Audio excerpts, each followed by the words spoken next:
नमस्कार, NB news देख रहे हैं आप और मैं हूं आपके साथ मुस्कान। स्वागत है आप सभी का राजधानी लाइव में। रुख खबरों की ओर करेंगे, लेकिन वहीं दिल्ली के उप मुख्यमंत्री मनीष सिसोदिया ने एक डिजिटल प्रेस कॉन्फ्रेंस के माध्यम से दिल्ली के स्कूलों में पढ़ने वाले बच्चों और उनके पेरेंट्स और शिक्षकों से स्कूल और अन्य शैक्षणिक संस्थानों को दोबारा से खोलने को लेकर सुझाव मांगे हैं। टीचर्स, पेरेंट्स और स्टूडेंट्स सरकार को ईमेल कर शैक्षणिक संस्थानों को खोलने को लेकर अपने सुझाव भेज सकते हैं। उप मुख्यमंत्री ने कहा है कि शैक्षणिक संस्थानों को दोबारा खोलने से पहले सभी स्टेक होल्डर्स के सुझाव जरूरी हैं, ताकि सुझावों को ध्यान में रखते हुए सरकार निर्णय ले सके। उप मुख्यमंत्री ने दिल्ली के सरकारी स्कूलों में 19 जुलाई से चल रहे विशेष पीटीएम के दौरान कई स्कूलों का दौरा कर पेरेंट्स और टीचर्स से मिलकर बातचीत भी की है। इस दौरान पेरेंट्स और टीचर्स में ये जिज्ञासा देखने को मिली कि स्कूल खोले जाने चाहिए, लेकिन उनके मन में बच्चों की सुरक्षा को लेकर डर बना हुआ है। अब उप मुख्यमंत्री ने कहा है कि कॉलेज बंद होने के कारण युवाओं की भी कॉलेज लाइफ घर के छोटे से कमरे में सिमट गई है। कॉलेज जाने वाले युवाओं का सपना होता है कि वो बड़े कॉलेज में पढ़ेंगे, लेकिन महामारी के कारण उनका कॉलेज कैंपस घर के एक कमरे में सिमट कर रह गया है और वहीं तक सीमित हो गया है।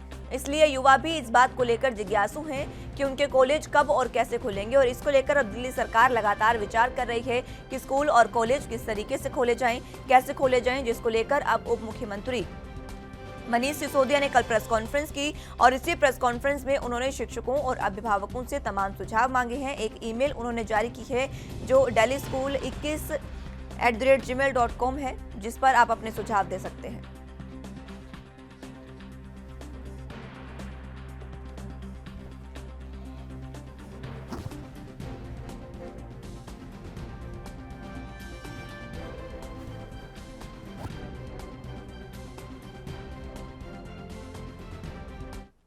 ज्यादा जानकारी के लिए संवाददाता राजीव तिवारी हमारे साथ दिल्ली से लाइव जुड़ चुके हैं। राजीव, जिस तरीके से प्रेस कॉन्फ्रेंस कर खुद मनीष सिसोदिया ने तमाम बातें कही है और उन्होंने अब सुझाव मांगे हैं, किस तरीके के सुझाव आने शुरू हुए हैं अभी?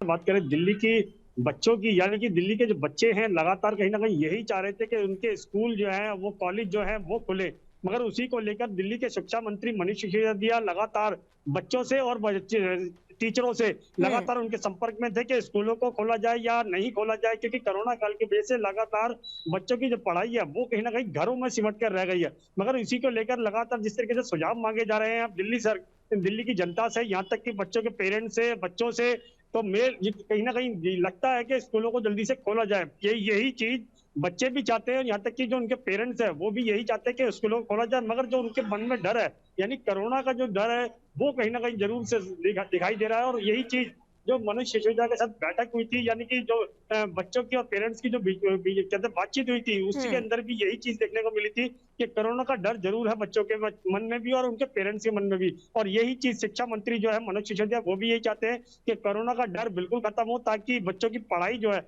वो सुचारू रूप से चल सके। मगर लगातार जिस स्थिति की लेकिन स्थिति अब बनी हुई है राजीव, जिस वो कहीं तरीके ना से कहीं कोरोना का जो काल है वो कहीं ना कहीं खत्म होता नजर आ रहा है, दिल्ली में केसेस भी बहुत कम हो गए हैं, इसको लेकर अब सरकार स्कूल खोलने पर विचार कर रही है। अभिभावक भी और बच्चे भी कहीं ना कहीं चाहते हैं कि काफी समय अब उन्हें घर में बैठे हो गया है, उनकी पढ़ाई बहुत ज्यादा खराब हो चुकी है, अब स्कूलों को खोला जाना चाहिए। देखिए बिल्कुल सही कहा आपने। बच्चों की बात करें या फिर उनके पेरेंट्स की बात करें, तो कहीं ना कहीं लगातार यही कहा जा रहा है कि भाई स्कूलों को और कॉलेजों को खोला जाए, क्योंकि उनकी जो पढ़ाई है वो सुचारू रूप से चल सके। और जो घरों के अंदर जो ऑनलाइन पढ़ाई हो रही है उससे बच्चे भी कहीं ना कहीं संतुष्ट नहीं है, क्योंकि ऑनलाइन पढ़ाई से इतना फर्क नहीं पड़ता हुआ नजर आ रहा है। मगर जिस तरीके से शिक्षा मंत्री चाहते हैं कि लगातार कहीं ना कहीं उनके सुझाव मांगे जाए, और सुझाव मिलने भी स्टार्ट हो चुके हैं, क्योंकि 19 जुलाई से इसकी प्रक्रिया जरूर स्टार्ट की गई थी। और दिल्ली स्कूल 21@gmail.com करके एक वेबसाइट इसके मेल बनाई गई है, जिसके अंदर बच्चे और उनके पेरेंट्स दोनों ही अपने सुझाव दे सकते हैं। और लगातार मनीष सिसोदिया स्कूलों के अंदर और कॉलेजों के अंदर सुरक्षा व्यवस्था को लेकर भी कहीं ना कहीं चेकिंग कर रहे हैं, जब तक कि कोरोना की जो गाइडलाइन है, यानी कि सोशल डिस्टेंसिंग, उसका भी नियमों का पालन कराया जाए। हर तरीके से मनोज सिसोदिया गौर करते हुए नजर आ रहे हैं कि स्कूलों को कब से और किस तरीके से खोला जाए। और बच्चों के पेरेंट्स के सुझाव ज्यादा आते हैं तो कहीं ना कहीं स्कूलों को जल्दी से खोलने की कोशिश की जाएगी। जी बिल्कुल, लेकिन देखना होगा कि ये स्कूल और कॉलेज कब खुलेंगे और किस तरीके से खोले जाएंगे राजीव, क्योंकि देखिए कोरोना का काल जो है वो कहीं ना कहीं कुछ खत्म हुआ है, लेकिन तीसरी लहर की जो आशंका जताई जा रही है, वैक्सीनेशन भी हमारे पास नहीं है, इसलिए स्कूल कॉलेज को खोलना अहम बात है, लेकिन कोरोना प्रोटोकॉल के साथ खोले जाएं तो ज्यादा बेहतर होगा।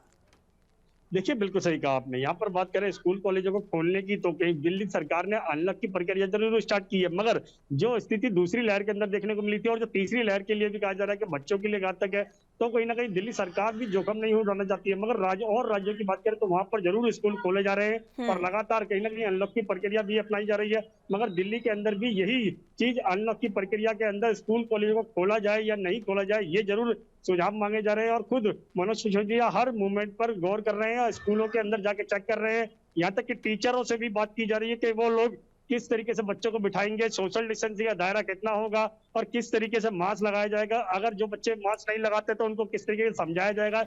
ये सारी प्रक्रिया अपनाई जा रही है, मगर बच्चे भी यही चाहते हैं कि स्कूल कॉलेज खुले। मगर जो तीसरी लहर का खतरा है वो जरूर दिल्ली सरकार के सामने बना हुआ है, क्योंकि अभी तक जो दूसरी लहर के अंदर वैक्सीन नहीं मिल पा रही है, अनलॉक की प्रक्रिया जरूर अपनाई गई है, मगर वैक्सीन की सबसे बड़ी कमी देखने को मिल रही है, जिसकी वजह से दिल्ली सरकार अभी भी जोखिम उठाने नहीं चाहती है। जी। राजीव, अभिभावक अब क्या चाहते हैं, किस तरीके से जो सुझाव हैं वो दिए जा रहे हैं अभिभावकों और बच्चों के द्वारा? देखिए, बिल्कुल बताया, जिस तरीके से बात करें अभिभावकों की और बच्चों की, तो उनकी तरफ से बिल्कुल सुझाव दिए जा रहे हैं और लगातार ये सुझाव मेल के माध्यम से दिए भी जा रहे हैं और लगातार दिल्ली सरकार उनको गौर भी कर रही है, क्योंकि ज्यादा से ज्यादा संख्या में दिल्ली सरकार भी चाहती है कि स्कूलों को खोला जाए, मगर जो कोरोना का डर है या फिर जो वैक्सीन कमी है वो कहीं ना कहीं दिल्ली सरकार के सामने जरूर सवाल बना हुआ है। मगर दिल्ली सरकार यही चाहती है कि जब तक अभिभावक नहीं चाहेंगे वो स्कूलों को और कॉलेजों को नहीं खोलेंगे। जी। हम्म। 19 जुलाई से ये प्रक्रिया चल रही है राजीव, क्या अभी तक कोई जानकारी मिली है कि किस तरीके के कितने सुझाव आ चुके हैं और सरकार किस तरीके से इस पर विचार कर रही है? देखिए, बिल्कुल बताइए, जिस तरीके से बात करें 19 जुलाई से जिस तरीके से सुझाव आने स्टार्ट हुए हैं, तो वो कहीं ना कहीं जरूर मनुष्य सिंचाई के लिए काफी सराहनीय माने जा रहे हैं, क्योंकि जिस तरीके से पेरेंट्स ने सुझाव दिए हैं कि बच्चों को वैक्सीन उपलब्ध कराई जाए स्कूलों के हम्म। अंदर और कॉलेजों के अंदर, कि सोशल डिस्टेंसिंग बना के रखी जाए, मगर ये सोशल डिस्टेंसिंग कितने दिनों के लिए बनी रहेगी ये भी गौर करना होगा। और मनोज सिसोदिया खुद इसीलिए स्कूलों के अंदर और कॉलेजों के अंदर जाके चेकिंग कर रहे हैं, यहाँ तक कि सैनिटाइजर हर स्कूल के हम्म। गेट पे लगाया जाएगा, ताकि बिल्कुल, बच्चे अंदर ठीक जाने है। से पहले पहले जी, सैनिटाइजर ये करें। तमाम अगर चीज़ें उनके देखनी पास होगी कि मास्क किस नहीं है तो तरीके उनको से यहाँ मास्क पर उपलब्ध। सरकार काम करती है। ठीक है, बहुत शुक्रिया राजीव, हमारे साथ जुड़ने के लिए और तमाम जानकारी के लिए। फिलहाल वक्त एक छोटे से ब्रेक का है, फौरन हाजिर होंगे।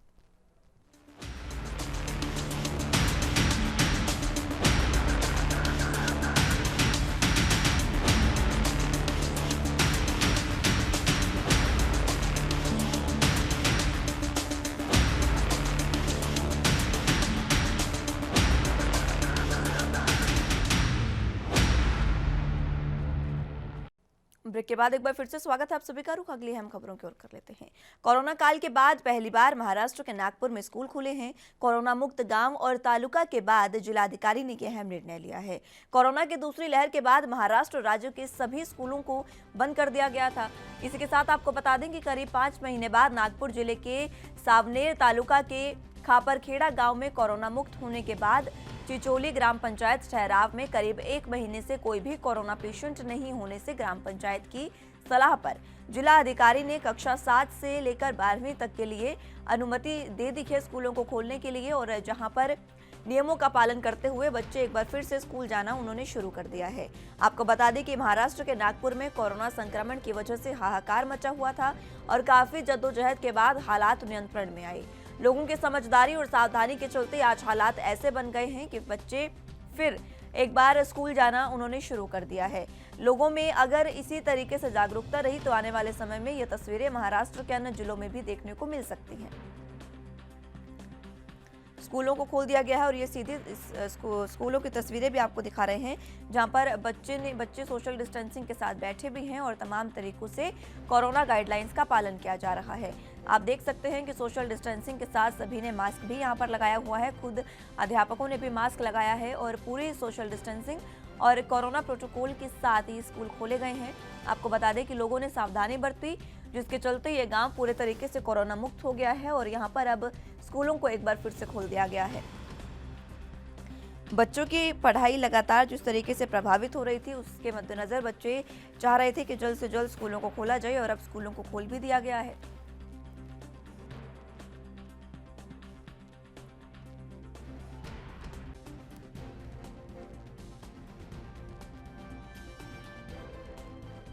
तो महाराष्ट्र का नागपुर का एक गांव पूरे तरीके से कोरोना मुक्त हो गया है।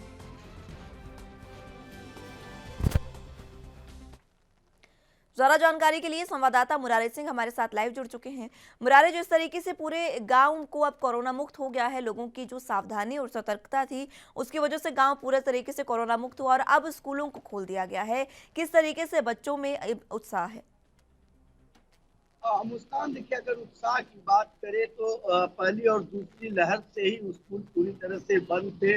बच्चों में कहीं न कहीं एक मानसिकता आ रही थी कि हाई स्कूल और इंटर की जो पढ़ाई होती है उसे लेकर के बच्चे जो है कि काफी परेशान रहते हैं। और ये ऐसी स्थिति में तो 7वीं से लेकर 12वीं तक के स्कूल खुले हैं। बच्चों से लेकर पेरेंट्स में कह सकते हैं कि उत्साह देखा जा रहा है।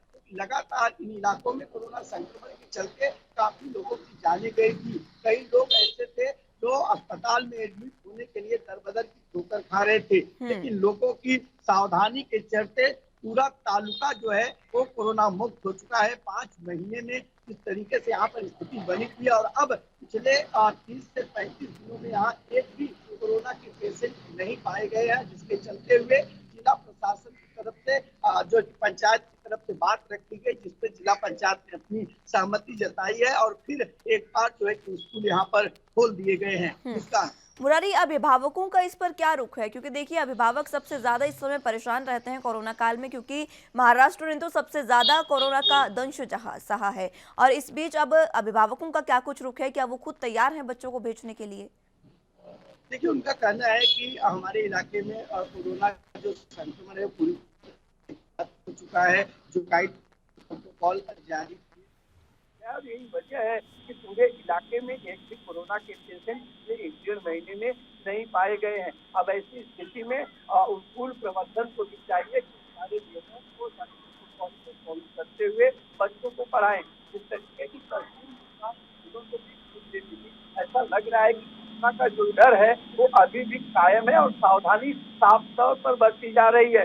वो परीक्षा के एग्जाम के जैसे बच्चे स्कूल में बैठे हैं, एक टेबल पर सिर्फ एक बच्चा बैठा हुआ है। अगर मास्क की बात करें तो सारे लोग वहाँ पर मास्क लगाए हुए हैं। तो कहीं न कहीं जो एजुकेशन को लेकर के जो बच्चों में डर, बच्चों में तो जागरूकता है ही, लेकिन स्कूल प्रशासन जो है, जो स्कूल खोले गए हैं, प्रशासन किस तरीके से वहाँ पर व्यवस्थाएं की गई है, कोरोना नियमों का पालन किस तरीके से स्कूल प्रशासन करवा रहा है? देखिए, स्कूल प्रशासन की बात करें तो मुस्कान, सबसे पहले जो है स्कूल के गेट पर सैनिटाइज और टेम्परेचर मशीन रखी गई है।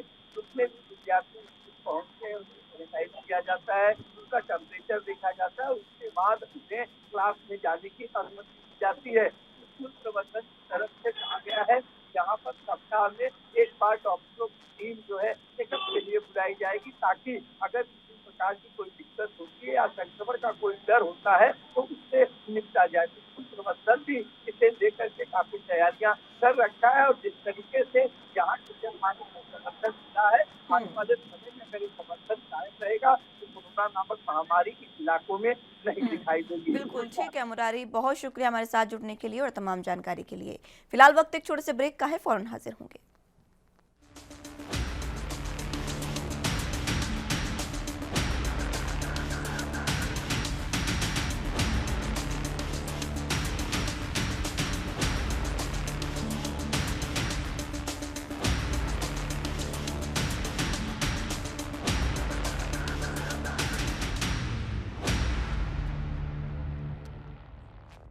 ब्रेक के बाद एक बार फिर से स्वागत है आप सभी का।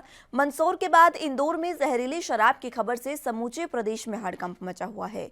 जहां मंदसौर को लेकर राजनीति शुरू हो गई है, वहीं दूसरी ओर इंदौर में अंग्रेजी शराब के सेवन के बाद हुई मौतों पर भी शराब में जहर को लेकर सवाल उठ रहे हैं। दरअसल इंदौर पुलिस के पश्चिमी क्षेत्र के एसपी महेश चंद्र जैन ने मीडिया से बातचीत में कहा कि इंदौर के बांगड़दा में स्थित पैराडाइज पब एंड बार लाइसेंसी है और यहाँ लोग पास में स्थित शराब की दुकानों से ही शराब खरीदते हैं। उन्होंने बताया कि पूरा मामला 23 जुलाई का है, जब 7 दोस्त पैराडाइज बार पहुंचे थे, जिसमें से महाराष्ट्र में रहने वाले सागर की मौत हुई और उसके परिजन उसे महाराष्ट्र ले गए। इसके अलावा शिशिर उर्फ छोटू तिवारी भी वहां पर मौजूद था, जिसकी मौत के मामले में डॉक्टर्स ने सस्पेक्ट पॉइजन की बात कही है। और उन्होंने ये भी बताया कि इन 7 लोगों में से रिंकू वर्मा भी शामिल है, जिसका इलाज अभी जारी है और वो स्वस्थ है। लेकिन फिलहाल जिस तरीके से इस पूरे मसले को लेकर राजनीति शुरू हो गई है, लगातार इसमें सवाल उठाए जा रहे हैं कि शराब जो है वो जहरीली है और शराब कांड में 7 से ज़्यादा लोगों की मौत भी हो चुकी है।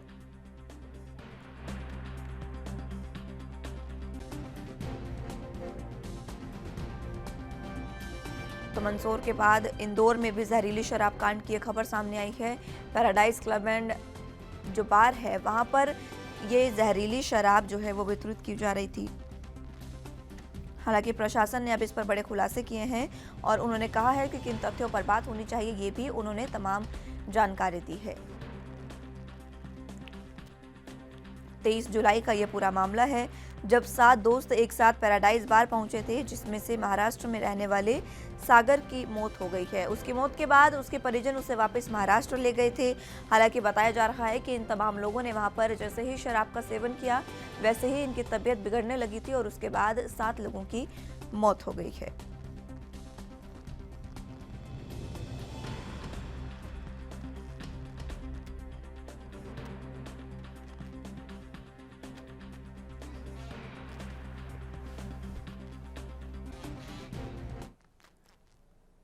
ज्यादा जानकारी के लिए संवाददाता गणेश तिवारी हमारे साथ इंदौर से लाइव जुड़ चुके हैं। गणेश, इंदौर में जो ये जहरीली शराब कांड का ये मामला है, क्या कुछ ये मामला है और अब विस्तार से क्या कुछ इसमें अपडेट? तो मध्य प्रदेश का अभी हाल का सबसे चर्चित अगर जहरीली शराब का कांड हो तो वो मंदसौर है, जिसके बाद राजनीति शुरू हो चुकी थी। राजनीति के गलियारों में हलचल मच गई थी और जहां मंदसौर में करीब आधा दर्जन से ज्यादा लोग जो है जहरीली शराब पीने की वजह से मौत के घाट उतर चुके थे। ऐसे में अब इंदौर में भी खबरें आई जहां पर 7 दोस्त एक बार पर शराब पीने गए थे, शराब का सेवन करने गए थे, जहां पर 2 लोगों की मौत भी हो चुकी है। 7 दोस्त गए थे जिनमें से 2 की मौत हो चुकी है। तो ऐसे में अब जहरीली शराब के नजरिए से उसको भी जोड़ा जा रहा है, क्योंकि वहां पर भी जहरीली शराब इन दोस्तों के द्वारा पी गई थी और जिनमें से 2 लोगों की मौत हो गई है। हालांकि अगर पुलिस की बात करें तो अभी पुलिस इस बात से स्पष्ट रूप नहीं है। पुलिस का कहना कि जरूरी नहीं है कि शराब पीने से ही या जहरीली शराब पीने से ही उनकी मौत हुई है, क्योंकि अहम कई बिंदुओं पर अब इसकी जांच का विषय है और उस पर जांच की जा रही है कि वहां पर क्या खाना गया है। क्योंकि जो बार था, जो पब था, वो लाइसेंसी था। तो ऐसे में सबसे बड़ी बिंदु है कि लाइसेंसी बार था। लेकिन गणेश देखिए, लाइसेंसी था वो बात ठीक है, लेकिन प्रशासन को जो ये 2 मौतें जो हुई है, क्या उनका पोस्टमार्टम नहीं हुआ है अभी तक? क्योंकि पोस्टमार्टम में बताया जा सकता है कि पॉइजन जो है वो उसमें था या नहीं। इस तरीके की जो खुलासे हो सकते हैं। देखिए, सबसे पहले अगर मुस्कान बात करें तो जो पोस्टमार्टम रिपोर्ट आई है, पोस्टमार्टम रिपोर्ट पे डॉक्टरों के कहने के बाद ही इस चीज का खुलासा हो पाया है। क्योंकि डॉक्टरों ने ये कहा था कि पॉइजन सस्पेक्टेड केस है। पॉइजन सस्पेक्टेड का डॉक्टर ने साफ तौर पर किया है। वहां पर साफ तौर पर डॉक्टर का कहना है कि पॉइजन सस्पेक्टेड केस है। तो ऐसे में निश्चित तौर पर कहीं ना कहीं कोई जहरीली चीज खाने से ही उनकी मौत हुई है, क्योंकि डॉक्टरों के अनुसार साफ तौर पर ये जब बयान दिया गया है कि पॉइजन सस्पेक्टेड 2 लोगों की जिनकी मौत हुई है, उनमें से पॉइजन सस्पेक्टेड जो है उसके लक्षण मिल रहे हैं। तो निश्चित तौर पर अब उन अहम बिंदुओं पर जांच की है, लेकिन पुलिस जो है अहम कई बिंदुओं को उस पर जोड़ रही है, क्योंकि वहां पर खाना भी आया था और ऐसी कई चीजें उन्होंने खाई थी। तो तमाम बिंदुओं पर जांच की जा रही है कि उन्होंने उस दिन किस किस चीज का सेवन किया था, क्योंकि पुलिस का साफ तौर पर कहना है कि जरूरी नहीं है कि शराब पीने से ही मौत हुई हो या उनके दोस्तों ने भी मिला सकते हैं या अन्य कई चीजें हो। तो इन तमाम बातों पर हालांकि अभी पुलिस जांच कर रही है, लेकिन कहीं ना कहीं जब मंदसौर का कांड जिस कदर उजागर हुआ है और मंदसौर में करीब जहरीली शराब पीने से 6 लोगों की या उससे ज्यादा लोगों की मौत हो चुकी है, उसके बाद जरूर पुलिस एक्टिव नजर आई है। और कहीं ना कहीं पुलिस प्रशासन की भी इसमें नाकामयाबी है कि कई जगह ऐसे अवैध संचालन भी, इंदौर हो या फिर मध्य प्रदेश हो, ऐसे कई अवैध संचालन जो है कुछ अधिकारियों की मिलीभगत से चलते हैं और जहां पे ऐसे घटनाएं आती हैं। और ये कोई पहला मामला नहीं है अवैध यानी कि जहरीली शराब पीने से। इसके पहले अगर उज्जैन की बात करें या मुरैना की बात करें तो कई जगह ऐसी खबरें सामने आई, कई जगह ऐसी मौतें हुई है जहां पर जहरीली लेकिन शराब गणेश, पीने सोचने से वाली लोगों बात की ये मौत हुई है कि लगातार ऐसे मामले सामने आते हैं और प्रशासन की लापरवाही ये सबसे बड़ा नतीजा है कि बार बार इसी तरीके के मामले जो है वो सामने आते रहते हैं। देखिए, सबसे पहले मुस्कान अगर बात करें तो जो थाना क्षेत्र होता है वहां पर कई थाना प्रभारी या फिर उनके कुछ छोटे अधिकारियों की मिलीभगत से ऐसे अवैध जो है या जहरीली शराब का जो सेवन लोग या बेचते हैं, ऐसे चीजें चलती है। और पुलिस के द्वारा जब किसी की मौत होती है, फिर जब कोई खबर बनती है किसी की मौत होती है जहरीली शराब पीने से, उसके बाद पुलिस एक्टिव कुछ दिनों के लिए हालांकि नजर आती है और कुछ दिनों मीडिया की सुर्खियों में कार्रवाई भी करती है। इसके बाद फिर वही सारी चीजें वापस से वैसे ही चालू हो जाती है, वैसे ही अवैध संचालन चालू हो जाता है। कई ढाबों में जो जल मदिरा है अवैध रूप से संचालित किया जा रहा है, वहां पर लाया जाता है। तो निश्चित तौर पे कहीं ना कहीं ये अधिकारियों की यानी कि थाना प्रभारियों और कुछ थाना के जो उसी थाना के कई अधिकारी होते हैं उन्हीं की मिलीभगत से ये कार्य चलता है। और कोई नई बात नहीं है मुस्कान, अगर सबसे पहले बात करें तो ये कोई नई बात नहीं है कि जहरीली शराब पीने से पहली बार कई परिजनों ने अपने परिजनों को या परिवार वालों को गवाया हो। इसके पहले भी कई मध्य प्रदेश में ऐसी खबरें आई हैं जहां पर कई काफी ज्यादा मौतें हुई हैं। और इसके बाद जब मौतों की खबरें सामने आती हैं तो पुलिस प्रशासन, जब सरकार इस पर रुख गणेश, इस फिलहाल पर कल नजर जिस आती तरीके है। से प्रेस कॉन्फ्रेंस हुई उसमें प्रशासन का क्या कुछ कहना है? साफ तौर पर प्रशासन ने जो कहा उसको उसके बारे में बताएं।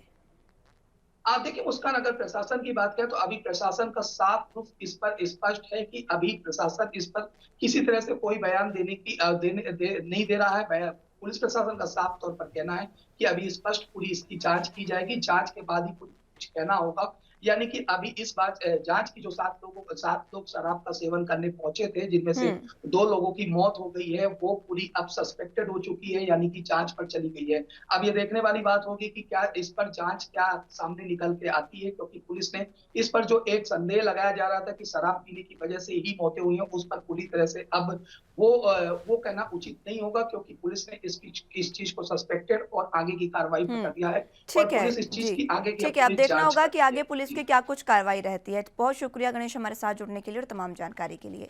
फिलहाल के इस बुलेटिन में मेरे साथ बस इतना ही। आप जुड़े रहिए एनबी न्यूज के साथ। नमस्कार।